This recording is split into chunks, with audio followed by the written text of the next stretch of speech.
अस्सलाम वालेकुम। उम्मीद है आप सब लोग खैरियत से होंगे, ठीक-ठाक होंगे। आज का हमारा जो पहला लेक्चर है टैक्सेशन का, वो उसका इंट्रोडक्शन है। हम देखेंगे कि टैक्सेशन का कॉन्सेप्ट क्या है और पाकिस्तान में टैक्स का क्या स्ट्रक्चर मौजूद है। सबसे पहले हमारे लिए ये जानना ज़रूरी है कि टैक्सेशन है क्या, ये क्या कॉन्सेप्ट है। तो हम उसको देखते हैं। टैक्सेशन हमारे पास एक ऐसा प्रोसेस है या ऐसा एक मीन्स है हमारे पास, जो बेसिकली हमारे पास जो सॉवरेन है, जो लॉ मेकिंग बॉडी है, वो यूज़ करती है। वो किस लिए यूज़ करती है? वो इसलिए यूज़ करती है कि जो उस कंट्री के अंदर रहने वाले लोग हैं, कंपनीज़ हैं, मुख्तलिफ हमारे पास एसोसिएशन ऑफ पर्सन्स हैं, ये सारे हैं, इनके इनकम के ऊपर एक टैक्स लगाया जाता है। वो टैक्स क्यों लगाया जाता है? वो टैक्स इसलिए लगाया जाता है कि एक तो जो कंट्री का ख़र्चा है वो सारा उसके ऊपर उठाया जा सके, और दूसरी चीज़ कि जो कंट्री के लोग हैं उनके कॉमन बेनिफिट के लिए वो इस्तेमाल किए जा सके रकम। तो इसका मतलब है, यहाँ से हमें ये समझ आया कि टैक्सेशन एक ऐसा एक्ट है, अगर हम आसान अल्फाज में कहें तो एक ऐसा एक्ट है जिसके थ्रू टैक्स लगाया जाता है। और ये एक वो चीज़ है कि अगर ये ना हो, ये इतना ज़रूरी है कि अगर ये ना हो तो जो भी गवर्नमेंट है वो बिल्कुल काम नहीं कर सकेगी, गवर्नमेंट के पास पैसा नहीं होगा। हमारे मुल्क में अगर आप देखें इस वक्त, तो इतने ज़्यादा टैक्स होने के बावजूद हमारे मुल्क में पैसे की कमी है, हमें बाहर से कर्ज़ा लेना पड़ता है अपने मुल्क के सारे मामलात को चलाने के लिए। तो अगर ये टैक्स भी ना हो तो फिर हम किस जगह पे खड़े होंगे? इससे अंदाज़ा करें कि टैक्स की कितनी इम्पोर्टेंस है। ये तो हमने देख लिया कि ये टैक्सेशन के थ्रू एक टैक्स लगाया जाता है। अब टैक्स खुद क्या चीज़ है, नेक्स्ट हमें ये भी जानना है। तो टैक्स हमारे पास एक ऐसा कंपल्सरी कंट्रीब्यूशन है। ये एक कंपल्सरी कंट्रीब्यूशन है, वर्ड्स पे फोकस करें। किस लिए कंपल्सरी कंट्रीब्यूशन है? स्टेट रेवेन्यू के लिए।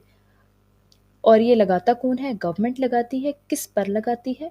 लोगों पर लगाती है, उस मुल्क के लोगों पर, चाहे वो सैलरी पर्सन्स हैं, बिजनेस है उनका, कोई गुड्स की वो दे रहे हैं, सर्विसेज दे रहे हैं, या कोई और ट्रांजैक्शन है, उन सब के ऊपर लगाती है, ताकि उसको स्पेंड किया जा सके पब्लिक एक्सपेंडिचर्स के लिए।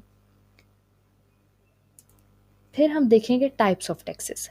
अगर हम देखें जो हमारे पास टैक्सेस हैं, उनकी फॉर्म, उनकी नेचर, उनका एम या जो मेथड है, उसको देखते हुए अगर हम देखें तो हम कह सकते हैं कि दो तरह के टैक्स होते हैं, डायरेक्ट टैक्स होता है और इनडायरेक्ट टैक्स होता है। अब हम देखते हैं कि डायरेक्ट टैक्स क्या होता है। डायरेक्ट टैक्स हमारे पास है कि एक बंदा डायरेक्टली पे करता है गवर्नमेंट को। ये जो टैक्स होते हैं ये शिफ्ट नहीं होते हैं, मतलब अगर मेरे ऊपर एक टैक्स लगा है तो मैं ये किसी और बंदे पे शिफ्ट नहीं कर सकती कि अभी मैं दे दूं और बाद में वो मुझे दे दे, मैं उससे रिकवर कर लूं या मैं उसके थ्रू ये सबमिट करवाऊं। ऐसा नहीं हो सकता। जो टैक्स मेरे पे लगा है वो मैंने ही देना है। अगर मेरी इनकम 7-8 लाख है, मेरे ऊपर जो टैक्स इम्पोज हो रहा है वो टैक्स मैंने ही देना है, वो टैक्स मेरी जगह कोई और नहीं दे सकता है। तो इसमें हमारे पास जो बर्डन है टैक्सेशन का, वो उसी पर्सन के ऊपर होता है जिसके ऊपर वो टैक्स लगाया गया होता है। जबकि इसकी अगर हम एग्जांपल्स देखें तो हमारे पास इनकम टैक्स है, कैपिटल गेंस टैक्स है, वेल्थ टैक्स है, स्टेट टैक्स है और कॉरपोरेट टैक्स है। फिर हम देखते हैं इनडायरेक्ट टैक्स क्या है। इनडायरेक्ट टैक्स बेसिकली हमारे पास गुड्स और सर्विसेज पे लगाया जाता है। ये एक सप्लाई चेन के थ्रू होता है कि अब मैंने अगर एक चीज़ खरीदी है तो मैंने उसके लिए टैक्स दिया है। आगे जब मैं वो चीज़ अगर किसी को बेचूंगी तो वहाँ पे मैं उस बंदे से उस टैक्स का प्रोपोर्शनेट शेयर जो उसके हिस्से का बन रहा होगा मैं उससे रिसीव करूँगी। तो इसमें ये चीज़ होती है कि बेसिकली कंज्यूमर जो होता है वो अल्टीमेटली टैक्स को पे कर रहा होता है। क्यों? क्योंकि वो जो प्रोडक्ट है उसकी कीमत से ज़्यादा पैसे दे रहा होता है। अब अगर आप कहीं मार्केट जाते हैं, कोई चीज़ लेते हैं, तो वहाँ पे क्या होता है, आप का जो बिल बन के आता है, जो आपको रिसिप्ट दी जाती है, उसके अंदर एक्चुअल अमाउंट लिखी होती है प्लस टैक्स की अमाउंट भी लिखी होती है और टोटल करके अमाउंट आपने देनी होती है। तो इस तरह वहाँ पे भी आपसे इनडायरेक्टली टैक्स लिया जाता है, उसको हम इनडायरेक्ट टैक्स कहते हैं। अगर हम उसकी एग्जांपल्स देखें तो उसमें हमारे पास जीएसटी है, स्टैम्प ड्यूटी है, कस्टम ड्यूटी है और एक्साइज ड्यूटी है। उसके बाद अगर हम देखें कि ये टैक्स है, इसकी रेगुलेटरी अथॉरिटीज़ कौन कौन सी हैं। सबसे पहले हमारे पास, जैसे हमने टैक्सेशन की डेफिनेशन में देखा कि सॉवरेन और लॉ मेकिंग बॉडी इस प्रोसेस को लेकर आती है, ठीक है, और यूज़ करती है। किस तरह यूज़ करती है वो सारा हमने डेफिनेशन में देखा। तो सबसे पहले तो हमारे पास पार्लियामेंट है, क्योंकि कोई भी टैक्सेशन से रिलेटेड एक्ट है, कोई भी ऐसी चीज़ है, वो पार्लियामेंट लेकर आ सकती है, और कोई भी अगर वो उसके अंदर चेंजिंग करते हैं वो एक्ट ऑफ पार्लियामेंट कहलाएगा और वो ज़रूरी होगा इसके लिए। फिर अगर हम बॉडीज़ को देखें जो हमारे पास बाकी अथॉरिटीज़ हैं, जैसे हमारे पास फेडरल बोर्ड ऑफ रेवेन्यू है। फेडरल बोर्ड ऑफ रेवेन्यू के अंदर हमारे पास इनकम टैक्स भी आता है, सेल्स टैक्स भी आता है, कैपिटल वैल्यू टैक्स भी आता है और फेडरल एक्साइज ड्यूटीज़ भी आती हैं। इनकम टैक्स क्या होता है? जो एक बंदे की इनकम के ऊपर लगाया जाता है। सेल्स टैक्स हमारे पास क्या होता है? जो गुड्स और सर्विसेज पे लगाया जाता है।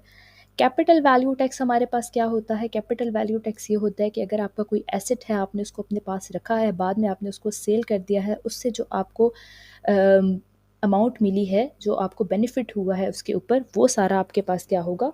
वो कैपिटल वैल्यू टैक्स में आता है।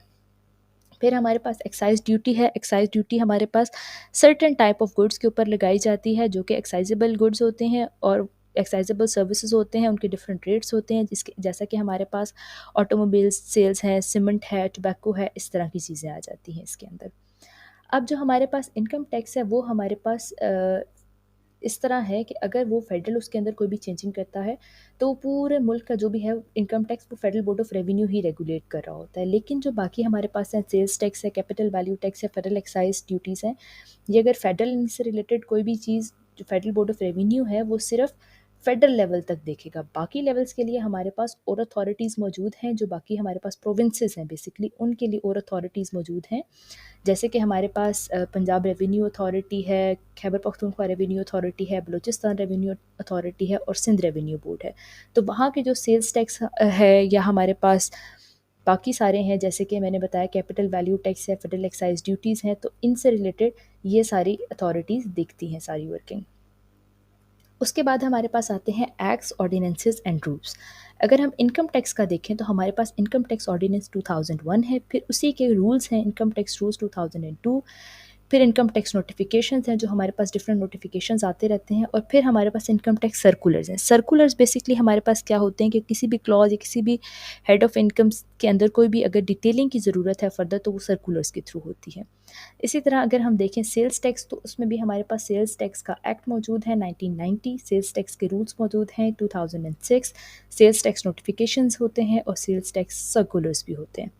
फिर इसी तरह अगर हम देखें फेडरल एक्साइज ड्यूटी, तो उसमें भी हमारे पास जो एक्ट्स मौजूद हैं, फेडरल एक्साइज एक्ट 2005 है, फेडरल एक्साइज रूल्स 2005 हैं, फेडरल एक्साइज नोटिफिकेशन है, फेडरल एक्साइज सर्कुलर या उनकी रूलिंग्स हैं। और कस्टम ड्यूटी में देखें तो हमारे पास कस्टम एक्ट 1969 है। आई होप आप सबको ये सारा इंट्रोडक्टरी जो भी लेक्चर था, जिसमें हमने टैक्स का स्ट्रक्चर देखा पाकिस्तान में किस तरह है, क्या अथॉरिटीज़ हैं और क्या हमारे पास एक्ट्स, रूल्स, नोटिफिकेशन, सर्कुलर सब कुछ मौजूद है, तो आप लोगों को ये समझ आ गया होगा। फिर भी अगर आपके कोई सवाल हों तो आप कमेंट्स में पूछ सकते हैं, मैसेज के थ्रू पूछ सकते हैं, किसी भी तरह आप मुझसे कांटेक्ट कर सकते हैं।